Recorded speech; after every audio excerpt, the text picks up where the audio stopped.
Assalamualaikum warahmatullahi wabarakatuh. Alhamdulillahirabbil alamin wa bihi nasta'inu ala umurid dunya waddin. Asyhadu an la ilaha illallah wahdahu la syarikalah wa asyhadu anna Muhammadan abduhu wa rasuluh sallallahu alaihi wasallam la nabiyya ba'dah. Subhanallah wa bihamdi adada khalqih wa ridha nafsih wa zinata arsyih wa midada kalimatih. Raditu billahi rabba wa bil islami dina wa bi Muhammadin nabiyya wa rasulah. Yang kami hormati ibu-ibu pimpinan daerah Aisyah Kota Bengkulu, ibu ketua cabang dan ranting beserta ibu-ibu yang hadir pada hari ini yang insya Allah dalam rahmat Allah. Amin.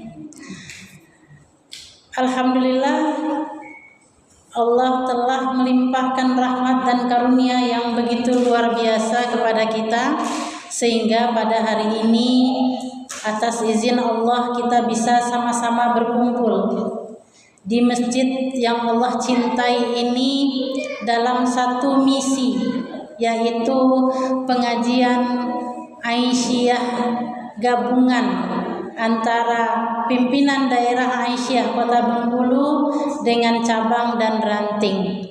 Alhamdulillah, ibu-ibu yang hadir pada hari ini adalah orang-orang atau hamba Allah yang dipilih oleh Allah sehingga bisa hadir di masjid yang penuh barokah ini. Ibu-ibu yang dirahmati Allah, tidak terasa Ramadan sudah kita lewati. Syawal pun sudah hampir lebih separuh, sudah berangsur ke akhir bulan. 1 bulan di bulan Ramadan kita sudah laksanakan perintah Allah yang Allah perintahkan kepada kita di dalam surat Al-Baqarah 183 sampai 185. Udah kita jalani. Mulai dari puasanya, tarawehnya, sahurnya, sedekah, infak dan tilawah Al-Qur'annya semua udah kita laksanakan. Bahkan kita sudah melewati juga walitukabbirullah, bertakbir di bulan yang mulia, yaitu di bulan Syawal. Alhamdulillah, ibu-ibu Aisyah juga sudah melaksanakan puasa 6 hari di bulan Syawal. Begitu banyaknya nikmat yang Allah berikan kepada kita. Ibu-ibu, kita bisa melaksanakan itu semua, itu adalah karena kehendak Allah Subhanahu wa ta'ala. Karena Allah yang telah memberikan nur, cahaya keimanan ke dalam hati kita, sehingga kita bisa melewati dan melaksanakan itu semua. Jadi kita bersyukur ibu-ibu kepada Allah bahwa kita ini adalah orang-orang khusus yang dipilih oleh Allah. Allah panggil orang-orang yang beriman untuk berpuasa. Kita orang-orang yang beriman, alhamdulillah. Tidak semua orang yang bisa berpuasa, walaupun kita sama-sama beragama Islam.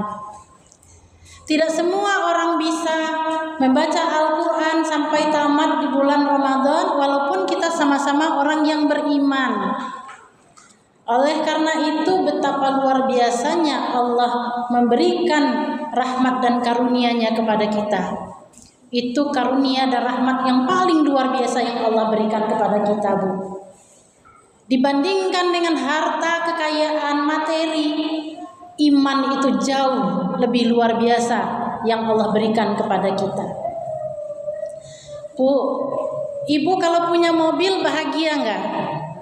Bahagia. Tapi kalau ibu beriman melaksanakan puasa, itu lebih bahagia enggak?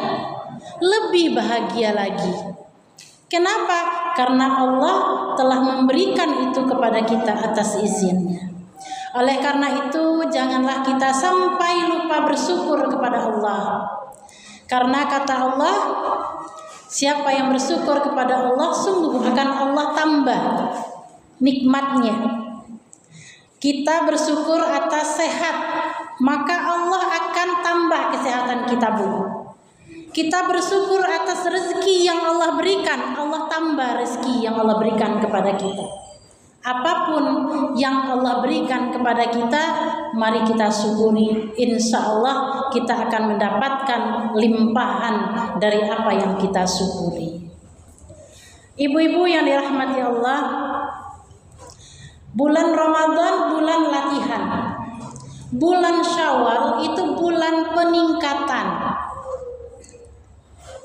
Apa yang meningkat, Bu? Kira-kira apa yang meningkat? Selera makan. Mungkin sebulan puasa kita ditahan, begitu Syawal meningkat. Sehingga apa? Sehingga berat badan menambah. Bisa jadi, Bu. Tapi sesungguhnya bulan Syawal itu bulan peningkatan. Kenapa? Karena di bulan Ramadan Allah telah melatih kita untuk senantiasa menahan diri. Menahan diri dari lapar dan haus, menahan diri dari emosi, menahan diri dari perkataan-perkataan yang tidak bermanfaat, menahan diri dari ghibah dan namimah dan lain sebagainya. Begitu sebulan kita dilatih, insya Allah di bulan Syawal ini kita masih ingat, Bu, dengan latihan. Betul tidak, Bu? Ibu-ibu yang biasanya dibangunkan pada jam 3 subuh, baik dari masjid maupun dari alarm di rumah, untuk masak, untuk menyiapkan sahur, untuk sholat malam dan lain sebagainya. Maka di bulan Syawal ini kita masih ingat, dah, Bu. Insya Allah tidak pakai alarm lagi, dah, Bu. Kenapa? Karena sebulan puasa kemarin itu kita udah terlatih untuk bangun di jam 3. Walaupun sekarang mungkin gak masak lagi, tapi otomatis itu. Karena untuk bisa bangun malam itu juga atas izin dari Allah. Tanpa izin dari Allah tidak akan ada yang bisa kita lakukan. Bahkan daun saja yang gugur dari tangkainya tidak akan jatuh tanpa izin Allah, apalagi kita manusia. Oleh karena itu, apa yang harus kita lakukan di bulan Syawal?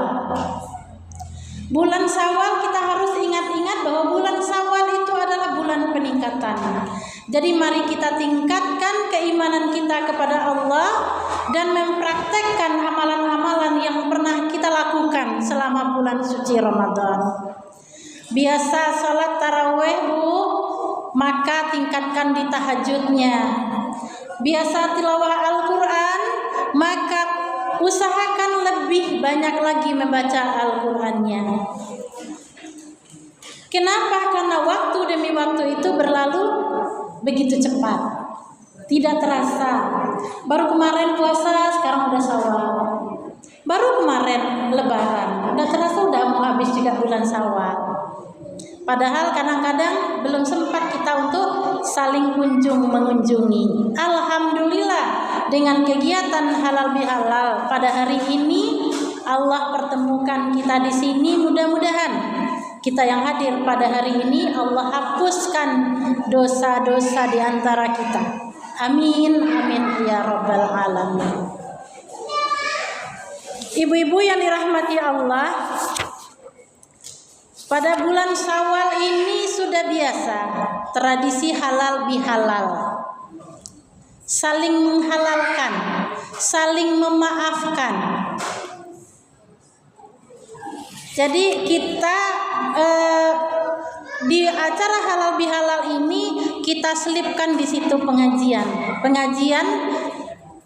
karena setiap bulan biasanya kita ada pengajian kan, Bu, baik di ranting maupun di PDA. Maka alhamdulillah pada hari ini kita bisa bergabung di sini dalam kegiatan pengajian sekaligus halal bihalal. Ibu-ibu yang dirahmati Allah, halal bihalal itu atau yang sering kita sebut dengan bersilaturahim untuk menghubungkan, menjaga hubungan silaturahim. Di dalam Al-Quran surat An-Nisa ayat 1, itu kata-kata bertakwa disandingkan dengan menghubungkan silaturahim. Sesungguhnya Allah ciptakan kita dari diri yang satu. Kemudian Allah ciptakan kita, Allah berikan pasangan terhadap masing-masing kita. Dari pasangan itulah nanti berkembangnya anak, cucu dan keturunan kita. Oleh karena itu, dari kita yang banyak itu Allah perintahkan kita untuk menjaga hubungan baik. Untuk menjaga hubungan baik di antara kita.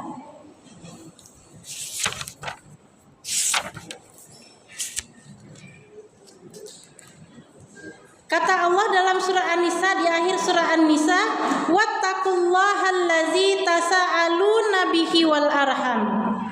Bertakwalah kepada Allah dan hubungkanlah silaturahim. Maka halal bihalal yang kita lakukan pada hari ini adalah untuk menguatkan hubungan kita. Saling memaafkan. Tetapi yang lebih seperti biasa yang kita lakukan, Bu, di bulan Syawal, kenapa orang bisa pulang kampung walaupun daerahnya jauh di mana-mana gitu. Walaupun macet di mana-mana. Kenapa orang mau menempuh perjalanan itu? Hanya mengharapkan apa? Silaturahimnya. Itulah momen yang paling tepat untuk menghubungkan silaturahim di antara keluarga, di antara teman, di antara saudara. Tetapi yang terpenting dari silaturahim itu adalah memaafkan, saling memaafkan. Kenapa kita penting saling memaafkan tuh, Bu? Menurut Ibu penting nggak memaafkan? Mana yang lebih penting, memaafkan atau minta maaf, Bu? Memaafkan. Memaafkan. Oleh karena itu, orang kalau ingin bahagia hidupnya, mau lapang kehidupannya, maka setiap hari itu dilakukan memaafkan semua kesalahan orang. Usahakan sebelum tidur itu kita nggak ada menyimpan rasa sakit hati.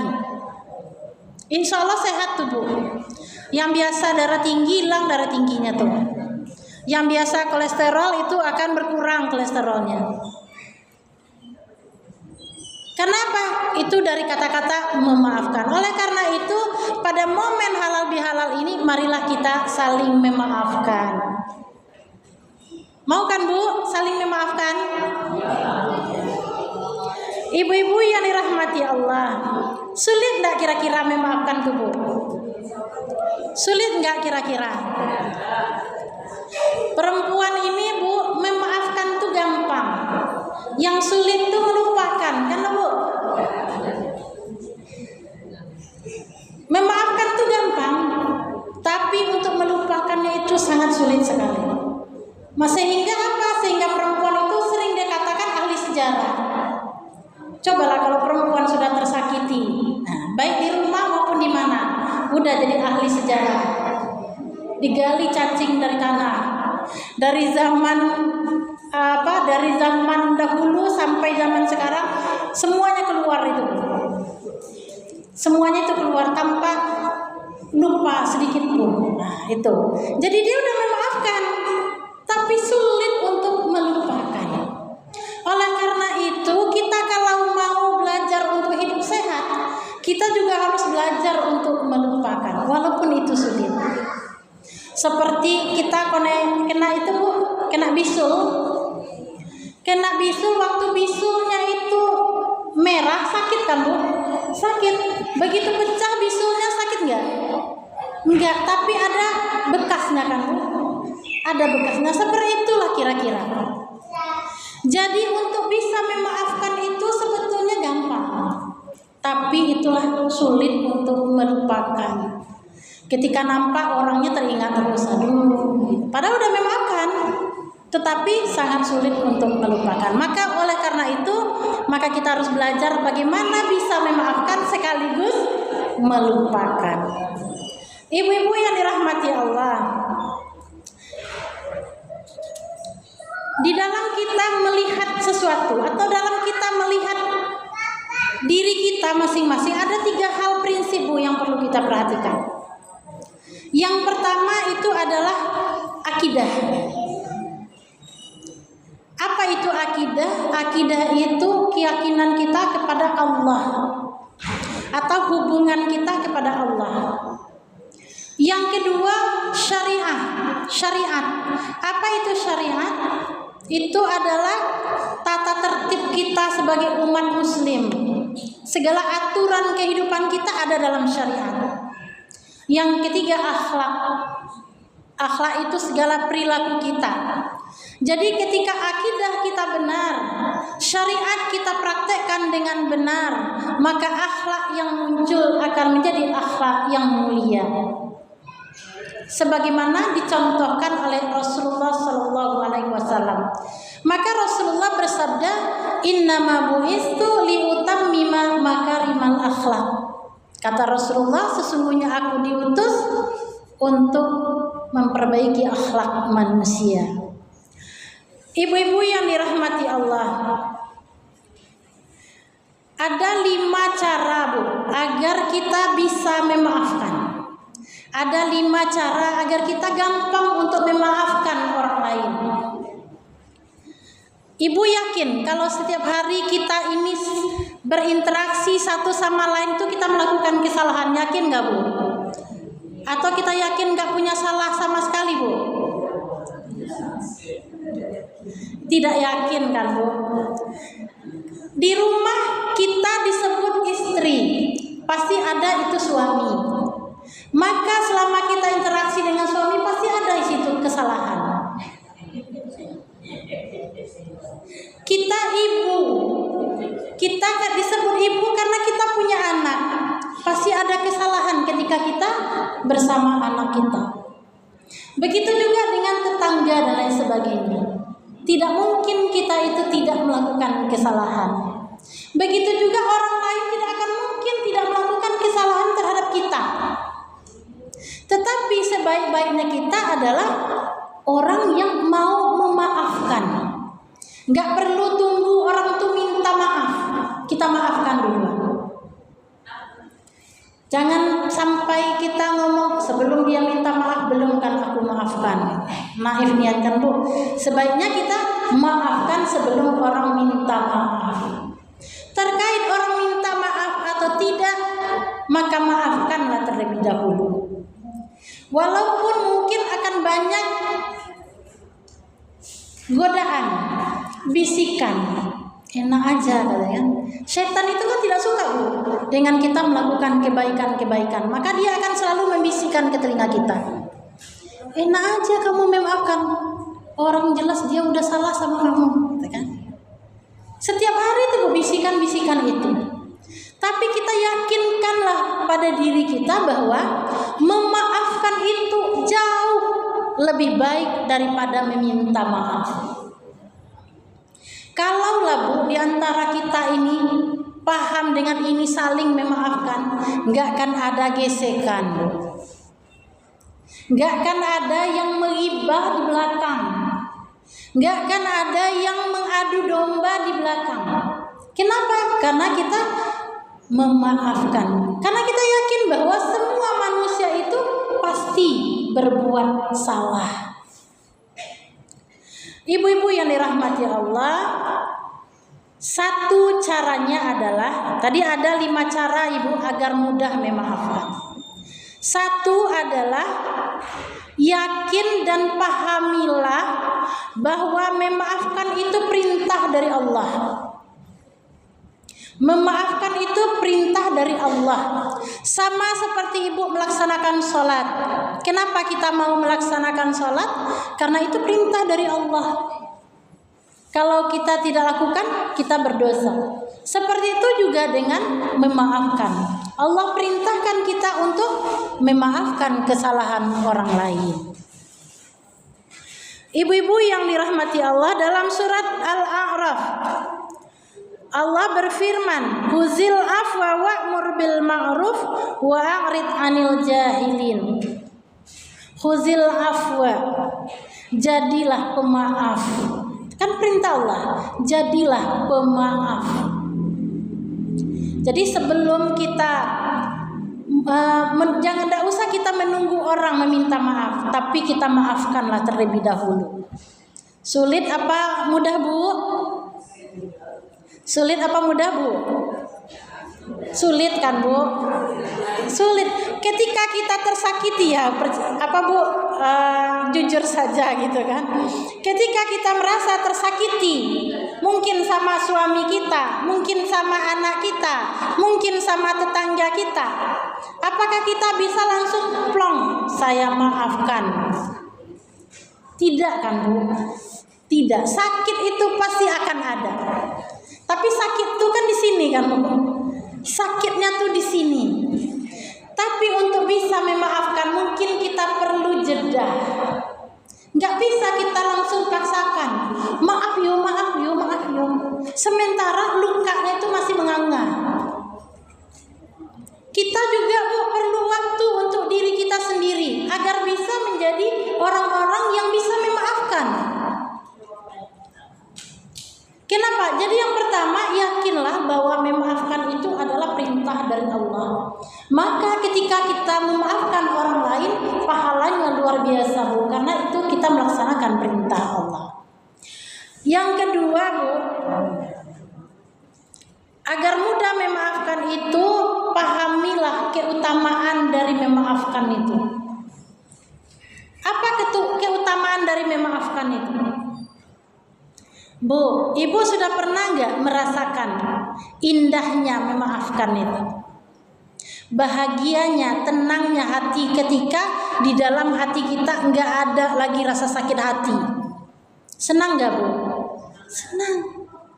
Ketika kita memendam rasa sakit hati, bukan hanya hati, Bu, yang sakit, pala sakit, telinga sakit, kaki sakit, tangan sakit, mata sakit, semua jadi sakit. Cuman gara-gara hati sakit, Bu, sakit semua anggota tubuh kita. Tapi begitu sakit hati itu hilang, pala kita juga sehat, Bu. Oleh karena itu, pahamilah bahwa keutamaan dari memaafkan itu sungguh sangat luar biasa. Apa keistimewaan dari memaafkan itu? Yang pertama, orang yang memaafkan itu adalah orang-orang yang bertakwa. Nah, karena di surat tadi digandengkan oleh Allah, orang-orang yang bertakwa itu dengan orang-orang pemaaf. Kemudian yang kedua, orang yang memaafkan itu dicintai oleh Allah. Orang yang memaafkan itu dicintai oleh Allah. Rasulullah bersabda, "Man la yarham la yurham." Siapa yang tidak mencintai, dia tidak akan dicintai. Siapa yang tidak mencintai sesama, Allah juga tidak akan mencintainya. Maka sayangilah yang di bumi, niscaya yang di langit akan menyayangimu. Kan gitu, Bu, hadis Rasulullah. Ketika kita menebarkan kasih sayang, maka Allah akan memberikan kasih sayang itu untuk kita. Ibu percaya apa tidak? Ketika kita, Bu, di sekolah umpamanya, bagi yang guru kali ya, di sekolah ketika kita misalnya menyayangi murid kita, Allah akan memberikan rasa sayang itu kepada kita, ke tetangga kita, ke orang-orang di rumah kita, maka Allah akan limpahkan kasih sayang itu. Makanya kasih sayang itu identik sama dengan namanya Allah. Allahur Rahmanur Rahim. Allah Maha Pengasih lagi Maha Penyayang. Ibu-ibu yang dirahmati Allah, maka menjadi pemaaf itu sangat luar biasa. Walaupun sulit, tetapi kalau kita yakin bahwa dengan memaafkan kita akan menjadi orang-orang yang diistimewakan oleh Allah, akan disayangi oleh Allah. Ibu pilih mana? Disayangi orang atau disayangi Allah? Kalau bisa dua-duanya dah Bu, disayang orang, disayang sama Allah. Ketika kita menyayangi orang, maka Allah akan menyayangi kita. Ibu-ibu yang dirahmati Allah, oleh karena itu untuk bisa saling memaafkan itu kita harus paham bahwa kita yang kita kejar dalam hidup kita ini sesungguhnya adalah ridho Allah. Apapun yang kita lakukan, yang kita kejar itu sesungguhnya adalah ridho dari Allah. Puncak dari segala pencarian kita sesungguhnya Bu, bukanlah kebahagiaan. Tetapi yang kita cari itu sesungguhnya adalah ketenangan. Ada orang bahagia tapi nggak tenang Bu. Ibu pernah nggak merasa bahagia tapi nggak tenang Bu? Pernah Bu.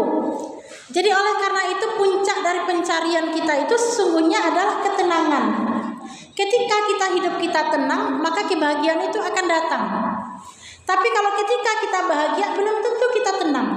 Contohnya Bu, kita sedang berkumpul dengan teman-teman, asik ketawa, bahagia kan Bu? Bahagia, tapi apakah tenang? Belum tentu.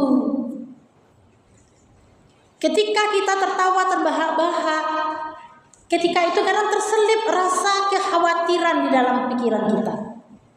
Kira-kira yang terjadi setelah ini apa? Tapi ketika kita tenang, ketika kita mendapatkan ketenangan, maka itu sangat jauh lebih dibandingkan dengan kebahagiaan yang kita dapatkan. Kebahagiaan itu cuma sementara saja. Tapi ketenangan yang kita peroleh bisa membuat kita berubah menjadi pribadi yang jauh lebih baik. Yang ketiga Bu, keistimewaan dari orang yang memaafkan itu adalah orang-orang yang dimaafkan itu akan diampuni dosanya oleh Allah.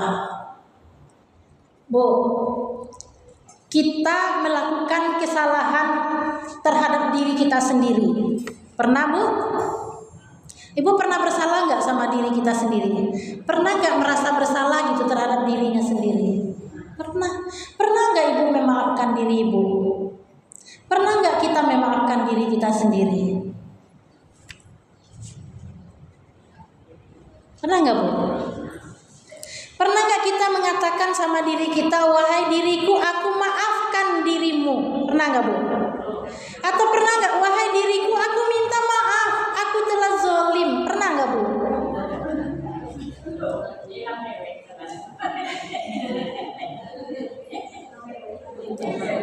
Kita ini kan Bu terdiri dari dua, ada ruh, ada jasad. Kadang kita, apalagi kita yang ibu-ibu, kita lebih banyak mengorbankan diri kita untuk orang lain. Kita lebih banyak berkorban untuk suami, untuk anak. Itu udah menzalimin diri kita sendiri loh Bu. Dengan menyiksa diri kita tapi membahagiakan orang lain. Seharusnya bagaimana? Kita bahagia dulu baru bisa membahagiakan orang lain. Jangan kita menderita tapi orang lain bahagia di atas penderitaan kita. Tapi itulah kebanyakan yang kita lakukan. Kita sering menahan diri kita untuk membahagiakan orang lain. Sehingga apa? Sehingga timbullah darah tinggi, kolesterol, ya kan? Asam urat dan lain sebagainya. Kenapa? Kita nggak beres dengan diri kita, Bu. Nah, maka perlu Bu memaafkan diri kita itu, lepaskan dalam diri kita itu, insya Allah Bu, saya ini Bu, mungkin tanggung jawabnya lebih luar biasa. Saya pakai ilmu ini Bu, raditu billahi rabba wa bil islami dina wa bi muhammadin nabiyya wa rasulah. Itu kalau nggak sempat zikir itu saja saya baca Bu, pagi dan asar. Kenapa? Itu kadang-kadang yang membuat kita itu Bu tidak terima dengan apa yang terjadi dengan diri kita. Anak melawan kita nggak terima, sakit kepala. Suami marah ke kita nggak terima, sakit hati. Orang lain, tidak semua orang bisa menerima kita. Tetapi ketika kita memahami bahwa raditu billahi rabba, kita ridho terhadap Allah. Artinya apa? Kita ridho Allah telah takdirkan hidup kita. Allah yang telah mewarnai kehidupan kita. Kalau enggak, Bu, pecah pala, Bu. Di panti itu 15 anak, Bu, perempuan semua, sedang remaja-remajanya. Anak orang semua tuh, Bu. Satu dibilangin, yang lainnya melawan. Kalau kita ikutin belagu kita, Bu. Belagu, Bu. Nah gitu dalam kehidupan kita. Alhamdulillah dengan memakai ilmu raditu billahi robba. Dulu, Bu, saya pasien darah tinggi. Sering keluar masuk rumah sakit karena darah tinggi. Disarankan makan obat rutin. Tapi luar biasa, Bu, mukjizat dari Allah. Semenjak menjadi pengasuh dari anak-anak di panti asuhan, saya nggak minum obat lagi. Bahkan nggak pernah, Bu, rasanya tuh darah tinggi tuh sampai seperti sebelum saya ini. Itu kalau bukan karena mukjizat dari Allah apa? Ya mungkin atas izin Allah juga berikan kita kesempatan, kemampuan untuk bisa melaksanakan tugas yang mulia itu. Tetapi yakinlah kita pun harus punya cara untuk bisa memaafkan diri kita sendiri. Jadi jangan lagi mau jadi seperti lilin, Bu. Biar menerangi tapi badannya habis. Dia menerangi sekelilingnya tapi lama-lama badannya jadi habis. Kita kan kebanyakan begitu, Bu. Tanpa kita sadari, kita banyak menghancurkan diri kita sendiri untuk membahagiakan orang-orang di sekitar kita. Maka mulailah kebahagiaan itu dari diri kita. Mulailah maafkan terlebih dahulu diri kita. Mungkin kita juga zalim terhadap diri kita, kan, Bu? Zalim. Nah, contohnya apa umpama? Kita harus yakin apa yang menjadi hak dan kewajiban diri kita. Apa kewajiban kita? Apa kewajiban terhadap diri kita? Diri kita tuh perlu istirahat, perlu makan, perlu tidur. Kadang, Bu, kita nggak tidur. Di saat orang pada tidur kita nggak tidur. Ngapain? Nyuci piring, masak, nyuci baju. Ngapain kita lakukan? Kita mau, ya kan, Bu? Ya dulu cek seperti itu juga, Bu. Kita yang mau gitu. Tapi lama-kelamaan kan akhirnya apa? Ketika terjadi permasalahan, kita menjadi semua itu menjadi kesal dan keluar semuanya. Sehingga apa? Sehingga terjadilah trouble dalam diri kita. Jadi ibu-ibu yang dirahmati Allah, memaafkan orang lain itu insya Allah Allah akan ampuni dosa kita. Terutama sekali, marilah kita mulai dari diri kita. Maafkan dulu diri kita. Maafkan orang-orang di sekitar kita. Insya Allah kita akan bahagia dan gembira. Yang keempat, Bu, orang yang memaafkan itu akan diberi pahala surga oleh Allah. Nah, orang yang memaafkan itu akan diberi pahala surga. Jadi makanya memaafkan itu berat, Bu. Kenapa? Karena pahalanya surga. Kalau nggak berat, ya pahalanya mungkin pas angin gitu kan, Bu. Tapi karena pahalanya surga, maka memaafkan itu sangat berat. Tapi insya Allah dengan kita senantiasa belajar, dengan kita membiasakan diri untuk lebih banyak memaafkan, insya Allah akan kita menjadi terbiasa. Kemudian yang kelima, Bu, orang yang memaafkan itu akan diberi ketenangan oleh Allah dalam hidupnya. Kita kalau sudah melepaskan, Bu, ya sudah, saya lepaskan, saya ikhlaskan, saya maafkan. Tenang gak, Bu, setelah itu? Tenang gak, Bu? Tenang, Bu. Makanya ketika kita dimarahin, jangan langsung balas memarahi. Kasih jeda diri kita itu untuk mencerna apa yang terjadi sama diri kita. Setelah itu ngomong sama diri kita, aku ridho. Setelah itu kalau mau didiskusikan, boleh didiskusikan setelah itu. Tapi ketika sesuatu itu terjadi, maka belajarlah untuk memaafkan diri kita sendiri. Ibu-ibu yang dirahmati Allah. Kemudian itu poin nomor 2, ya, Bu. Sekarang yang ketiga. Yang ketiga, agar mudah memaafkan itu adalah ingatlah kebaikan orang sama kita. Dan ingatlah keburukan kita sama orang. Kita kadang sering terbalik, Bu. Tidak bisa melupakan keburukan orang sama kita dan sering melupakan kebaikan orang. Itu, Bu, yang terbalik dalam hidup kita itu. Sesungguhnya adalah ingatlah kebaikan orang sama kita dan ingat juga keburukan kita sama orang. Jangan yang kita ingat kebaikan kita aja, Bu. Kalau kebaikan itu lupakan aja. Karena setiap kebaikan itu akan berimbas dengan pahala. Tapi ketika kebaikan itu kita ungkit-ungkit kembali, maka itu akan menjadi sesuatu yang sia-sia. Jadi itu ya, Bu, ya, ingat kebaikan orang sama kita dan ingat juga keburukan kita sama orang. Sehingga apa? Sehingga kita mudah untuk memaafkan. Yang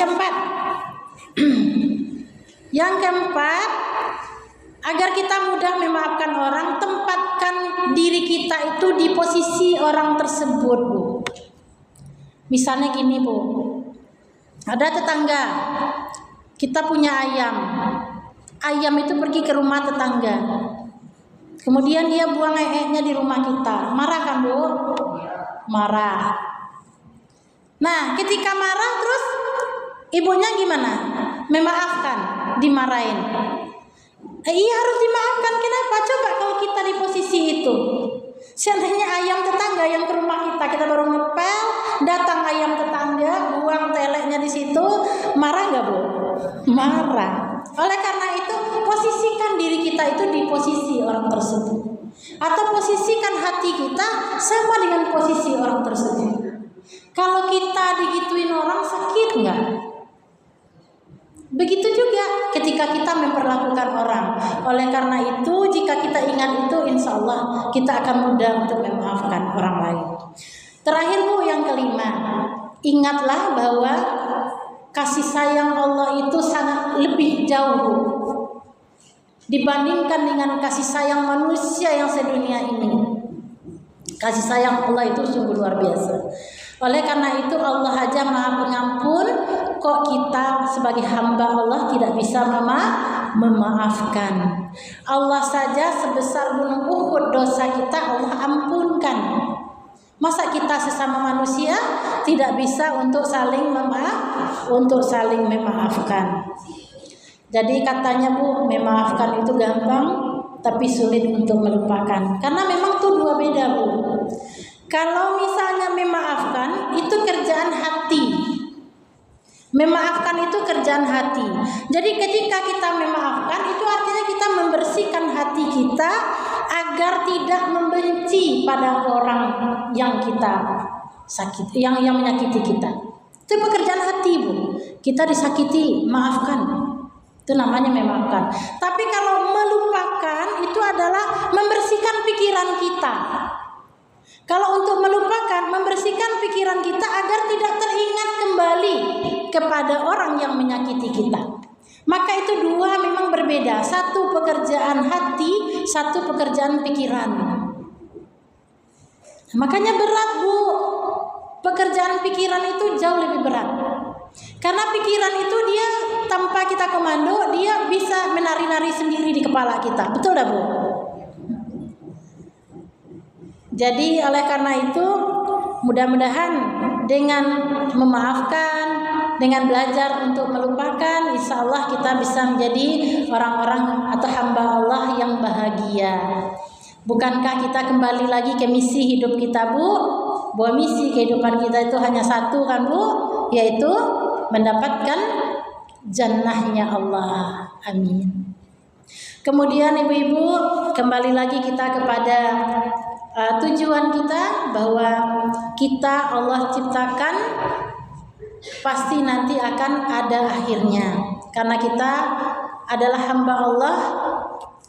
Sebagai hamba Allah kita diberi kehidupan yang kita tidak tahu berapa lama kita dikasih kehidupan. Bisa jadi 20, bisa jadi 30, tapi yang udah 50 tahun berarti udah 50 tahun dikasih kehidupan oleh Allah. Terakhir kita ingat bahwa Allah berfirman dalam surah Al-Fajr, ya ayyatuhan nafsul mutmainnah irji'i ila rabbiki radiyatan mardiyah fadkhuli fi ibadi wadkhuli jannati. Itu yang mungkin itu ibunda sayang yang bisa saya sampaikan pada sore hari ini. Mudah-mudahan ada manfaatnya. Mohon maaf jika ada kesalahan. Nasrum minallah wa fathun qarib. Wassalamualaikum warahmatullahi wabarakatuh.